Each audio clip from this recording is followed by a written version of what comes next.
அனைவருக்கும் தினம் ஒரு தகவல் சார்பாக இனிய வணக்கங்கள். இன்றைக்கி நம்ம பார்க்க போகிற பதிவு நாளை வந்திருக்கக்கூடிய சக்தி வாய்ந்த மகா சிவராத்திரியின் மிக மிக முக்கியமான பதிவு. அம்பாளுக்கு எப்படி நவராத்திரியோ அதே மாதிரி சிவபெருமானுக்கு ஒரே ஒரு ராத்திரி, அதுவும் வருடத்தில் ஒரு நாள் மட்டுமே வரக்கூடிய அற்புதமான மகா சிவராத்திரி. இந்த நாளில் ஈசனை போய் நம்ம சரணடைஞ்சாலே போதும், நம்ம வாழ்க்கையில் இருக்கக்கூடிய எல்லா விதமான கெட்ட வினைகளும் நமக்கு போய் நல்லபடியான ஒரு பிறவி பயனை, நல்ல ஒரு முக்தி நிலையை நமக்கு சிவபெருமானே கொடுப்பாருங்கிற ஐதீகம் இருக்குது. மகா சிவராத்திரி அப்படிங்கிறது ஒரு அற்புதமான ஒரு தெய்வீக ஒரு இரவு. எல்லா ஜீவராசிகளுமே ஈசனை வழிபட்டு அவருடைய அருள் பெறக்கூடிய உன்னதமான ராத்திரியாக மகா சிவராத்திரி நாள் நமக்கு கருதப்படுது. மகா சிவராத்திரி நாளில் நிறைய பேர் நம்ம விரதங்கள் இருப்போம். அப்படி அந்த விரதத்துடைய பலனை தெரிந்து கொண்டு நம்ம விரதங்கள் இருக்கிறப்ப நமக்கு உன்னதமான நிலையை அடையலாம். நிறைய பேருக்கு இப்படி சிவராத்திரிக்கான விரதங்கள் இருக்க முடியல அப்படின்னு சின்னதான வருத்தங்கள் இருக்கும். நீங்கள் சிவராத்திரிக்காக விரதங்கள் இருந்தாலும் சரி, விரதங்கள் எடுக்க முடியாட்டியும் சரி, சிவபெருமானுடைய இந்த சக்தி வாய்ந்த ஒருவரி மந்திரத்தை நாளை காலையில் குளிச்சுட்டு வந்த கையோட அந்த வெறும் வயிற்றில் நீங்கள் இந்த மந்திரத்தை சொல்கிறது ரொம்ப விசேஷம். அப்படி முடியாதவங்க நாளைக்கு நாள் முழுக்க சொல்லலாம், பூஜையில் சொல்லலாம். சிவராத்திரிக்கு எல்லாருமே கோவிலுக்கு போவோம் பார்த்திங்களா, அந்த கோவிலில் உட்காந்து சொல்கிறப்ப இன்னும் இதற்கான மந்திரத்துக்கான சக்தியானது அதிகரிக்கும்னு சொல்லப்படுது. அப்படிப்பட்ட சக்தி வாய்ந்த ஒரு மந்திரப்பதிவு தான் இப்போ நம்ம தெரிஞ்சுக்க போகிறோம். பதிவுக்குள்ளே போகிறதுக்கு முன்னாடி நம்முடைய சேனலை நீங்கள் இப்போ வரைக்கும் சப்ஸ்கிரைப் பண்ணாமல் பார்த்துட்ருக்கீங்கன்னா கண்டிப்பாக சப்ஸ்கிரைப் பண்ணிக்கோங்க. அப்போ தான் எங்களுடைய எல்லா நல்ல நல்ல பதிவுகளுமே உடனுக்குடனே வரும். பக்கத்தில் இருக்கக்கூடிய பெல் பட்டனை மறக்காமல் கிளிக் பண்ணிக்கோங்க. இப்போ பதிவை பார்க்கலாம். வருடம் முழுக்க சிவராத்திரி நமக்கு இருந்தாலுமே மாசி மாதத்தில் வரக்கூடிய, அதுவும் கிருஷ்ணபட்சத்தில் வரக்கூடிய புண்ணிய தினம்தான் மகா சிவராத்திரி. இந்துக்களுடைய முழுமுதற் கடவுளாகிய சிவபெருமான நம்ம நினச்சி அந்த ஒரு நாள் முழுக்க வழிபடக்கூடிய சிறப்பான விரதம்னா இந்த சிவராத்திரியான அந்த விரதங்கள் தாங்க. மனசெல்லாம் அலப்பாஞ்சு ஒரு அவதிப்படுகின்ற இந்த நம்முடைய ஐம்புலன்களும் ஓரிடத்தில் ஒடுங்கி பரமாத்மாவாகிய பரம்பொருள் கிட்ட ஒடுங்கக்கூடிய இந்த ராத்திரி மங்களகரமான ஒரு ஒளி சிந்தக்கூடிய ஒரு ராத்திரி. நம்முடைய ஐம்புலன்களையும் அடக்கி இறைவனுடைய சிந்தனையோடு இறை அன்பில் மூழ்கியிருக்கிறப்ப இந்த உலகத்தில் இருக்கக்கூடிய எல்லா இடையூறுகளையும் நம்மளை எதுவுமே செய்யறதில்ல. ஏன்னா நம்ம முழுக்க முழுக்க அந்த சிவனுடைய பூஜையில் சிவநாமத்தில் இருக்கிறப்ப எல்லா மாயையுமே அடங்கி ஒடுங்குமாம். அப்படி மகா சக்தி கிட்ட ஒடுங்கக்கூடிய ஒரு காலம் ரொம்ப இருள் நிறைந்ததாக இருக்கும். இந்த காலம்தான் நமக்கு மகா பிரளயம் அப்படின்னு அழைக்கப்படுது. உலகத்தில் எத்தனையோ காலங்கள் இருக்குது, எல்லா காலத்துக்குமே பிரளயம் இருக்குது. ஆனால் இந்த காலத்தில் தான் உமாதேவி இந்த 4 காலமும் சிவனை பூஜித்தார். முழுமுதற் கடவுளான சிவபெருமான் மனமிறங்கி உமாதேவி கிட்ட என்ன வரம் வேணும் அப்படின்னு கேட்டதுனால அம்மையார் எப்படி பார்வதி தேவி சிவபெருமானை பூஜித்த இந்த நாள் சிவராத்திரியின் ஒரு பெயர் வரணும். இந்த தினத்தில் உங்களை யார் ஒருத்தங்க முழு மனசோடும் பயபக்தியோடும் பூஜிக்கிறாங்களோ அவங்களுக்கு எல்லா விதமான சகல சௌபாக்கியங்களும் கிடைக்கணும் அப்படின்னு சொல்லி வேண்டிக்கிட்டாராம். அவருடைய கோரிக்கைகளை ஏற்றதுனால தான் நமக்கு இப்படிப்பட்ட அற்புதமான சிவராத்திரியானது நமக்கு மிகச்சிறந்த ஒரு நாளாக கருதப்படுது. இந்த சிவராத்திரிக்காக நம்முடைய புராணத்தில் நிறைய கதைகள் சொல்லப்பட்டிருக்குங்க. முகுந்த சக்கரவர்த்தி முன் ஜென்மத்தில் பிரம்மாவை கேலி பண்ணதுக்காக ஒரு குரங்கு மாதிரி பிறப்பதற்காக சபிக்கப்பட்டாராம். குரங்காக பிறந்தவர் அவர் ஒரு நாள் வில்வ மரத்தில் தஞ்சம் புகுந்து பொழுது சாஞ்சதுக்கு அப்புறமேட்டு அந்த குரங்கு மரத்துலேருந்து இறங்காமல் அந்த மரத்துலேயே ராத்திரி ஃபுல்லாக தங்கினுச்சு. ராத்திரி ஃபுல்லாக தூங்காமல் விழித்திருந்து அந்த இலைகள் ஃபுல்லாக அப்படி பறித்து கீழே அந்த குரங்கு போட்டுக்கிட்டே இருந்ததாம். அன்றைய நாள் தான் ஒரு சிவராத்திரி தினம். அந்த மரத்தினுடைய அடியில் ஒரு சிவலிங்கம் இருந்தது.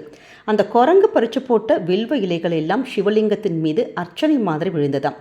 தெரியாமல் அந்த குரங்கு தன்மேல் போட்ட அந்த வில்வ தலங்களை அர்ச்சனையாகவே சிவபெருமான் ஏற்றுக்கொண்டாராம். ராத்திரி ஃபுல்லாக விழித்திருந்து நமக்கு அர்ச்சித்த குரங்குக்கு ஈசன் காட்சி கொடுத்து அடுத்த ஜென்மத்தில் நீ மூவுலகம் ஆளும் சக்கரவர்த்தியாக பிறப்பா அப்படின்னு சொல்லிட்டு அவருக்கு வரமளித்தாராம். ஆனால் தான் செய்தது இதுதான் தெரியாததுனால அந்த குரங்குக்கே வரமளித்தவர் தான் மகாதேவர். ஈசன் கிட்ட வரம் பெற்ற அந்த முககுந்தர் எப்பிறப்பிலும் இந்த நிகழ்வை தான் மறக்கவே கூடாது அப்படிங்கிறதுக்காக குரங்கு முகத்தோடே பிறக்கணும்னு சொல்லிட்டு வேண்டிக்கிட்டு அதே மாதிரி பிறந்தாராம். அதாவது ஒருத்தங்க தெரியாமல் செய்த வழிபாட்டுக்கே இவ்வளோ ஒரு பலன் இருக்கும்னா தெரிந்தே நம்ம நாளைய தினம் ஈசனை வழிபட்டால் நமக்கு என்னவெல்லாம் பலன்கள் கிடைக்கும்.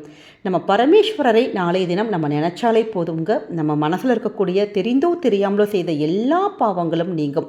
அவரை ஆத்மார்த்தமாய் பூரணமாய் நம்ம தியானித்தா நிச்சயமாக நமக்கு முக்தி கிட்டுங்கிற ஒரு ஐதீகம் இருக்குது. அது மட்டும் இல்லாமல் நாளைய தினத்தில் மகா சிவராத்திரிக்கு யார் ஒருத்தங்க விரதம் இருந்து நம்ம சிவனை வழிபடுறோமோ அஸ்வமேத யாகம் செய்த பலன்கள் கிட்டும். அது மட்டும் இல்லாமல் பக்தி, சித்தி, முக்தி இது மூன்றையும் அருளக்கூடிய ஒரு அற்புதமான ஒரு நாள் தான் மகா சிவராத்திரி. நாளைய தினம் உங்களுக்கு எப்படி முடியுமோ உங்களுடைய உடல் தகுதிக்கு ஏற்ற மாதிரி நீங்கள் விரதங்கள் இருக்கலாம்.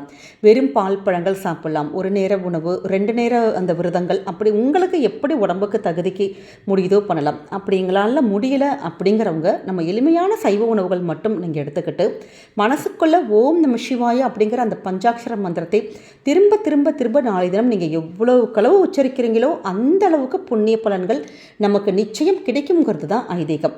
நாளைய தினம் நம்ம சொல்லக்கூடிய ஒரு சக்தி வாய்ந்த மந்திரம். ஏன்னா இந்த ஒரு மந்திரத்தை நாளைய தினம் நீங்கள் கோவிலாக இருக்கட்டும், வீடாக இருக்கட்டும், எந்த இடத்துல இருந்தாலும் சரி, இல்லை நாளைக்கு காலையில் குளிச்சுட்டு வந்த கையோட நிறைய பேர் விரதங்களுக்காக காலையில் சீக்கிரமாக எழுந்திரிச்சு குளிச்சுட்டு அந்த சிவ பூஜைகள் நம்ம ஆரம்பிப்போம். அப்படி எழுந்திரிச்சு குளிச்சுட்டு வந்த உடனே இந்த ஒரு மந்திரத்தை நம்ம உச்சரிப்பதன் மூலமாக உங்கள் மனசில் இருக்கக்கூடிய எல்லா விதமான கவலைகளையும் சிவபெருமானே நமக்கு நீக்கி தருவார்.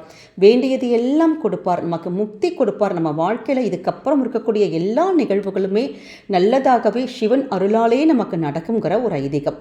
அப்படிப்பட்ட சக்தி வாய்ந்த ஒருவரி மந்திரம் ஓம் நமோ பகவதே ருத்ராய நமக. ஓம் நமோ பகவதே ருத்ராய நமக. சிவபெருமானுடைய சக்தி வாய்ந்த மந்திரத்தில் ஒன்று தான் ருத்ர மந்திரம். ஏன்னா ஒருத்தருடைய வாழ்க்கையில் எவ்வளோ ஒரு தீமைகள் இருந்தாலும், கெட்ட வினைகள் இருந்தாலும், வேறு ஏதாவது தீவினைகள் இருந்தாலும் அதை எல்லாம் வேரோடு அறுத்து நமக்கு நல்வாழ்க்கை நமக்கு தரக்கூடிய ஒரு தெய்வம்னா இந்த ருத்ரத்துடைய இந்த ஒரு மந்திரம் தாங்க. அதனால் குளிச்சுட்டு முடித்ததுக்கப்புறம் தான் இந்த ஒரு மந்திரத்தை நம்ம சொல்லணும். சிவபெருமானுக்கு அந்த 4 கால பூஜை வேளையில் இந்த ஒரு மந்திரத்தை சொல்லி வழிபடுறது, மனசுக்குள்ளே நீங்கள் ரிப்பீட்டடாக சொல்லிக்கிட்டே இருக்கிறது ரொம்ப ரொம்ப அதீத ஒரு நல்ல பலன்கள் கிடைக்குங்க. ஒரு சாதாரண நாளில் நம்ம மந்திர உச்சாரணம் பண்ணால் கிடைக்கக்கூடிய பலன்களை விட இது மகா சிவராத்திரி நாளில் நமக்கு அந்த முக்கோடி தேவர்களும் ஈசனை வழிபட்டு கொண்டிருக்கின்ற அந்த ஒரு நேரத்தில், அந்த ஒரு நாளில் நம்ம இந்த ஒரு மந்திரத்தை சொல்லி வழிபடுவதன் மூலமாக நமக்கு வேண்டிய வரங்கள் எல்லாமே கிடைக்கும். நம்ம வாழ்க்கையில் எல்லா நல்வினைகள் எல்லாமே நமக்கு என்ன நினைக்கிறோமோ அது எல்லாமே நடந்து நல்ல சுபிக்ஷமாக நல்லபடியாக இருப்பதற்கு இந்த ஒரு மந்திரமே உதவும். இதோடு கூட உங்களுக்கு வாய்ப்பு இருக்குது, நாளைக்கு நீங்கள் கோவிலில் இருக்கீங்க, இல்லை வீட்டு பூஜையில் இருக்கீங்கன்னா பரமேஸ்வரனுடைய தியான மந்திரம். இந்த ஒரு மந்திரமானது நம்ம சிவராத்திரி அன்னைக்கு யார் ஒருத்தங்க சொல்லி வழிபடுறோமோ சகலவிதமான நலங்களும் வளங்களும் கிட்டுங்கிற ஒரு ஐதீகம் இருக்குது. அப்படிப்பட்ட பரமேஸ்வர தியான மந்திரம் நமசிவாய பரமேஸ்வராய சசிசேகராய நம ஓம் பவாய குணசம்பவாய சிவதாண்டவாய நம ஓம்.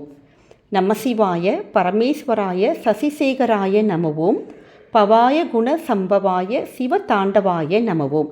அற்புதமான இந்த மந்திரத்தை நாளைக்கு வந்திருக்கக்கூடிய மகா சிவராத்திரி நாளில் நீங்கள் சொல்லி பாருங்கள். நிச்சயம் உங்களுடைய வாழ்க்கையில் சகலவிதமான நன்மைகள் கண்டிப்பாக கிடைக்கும்.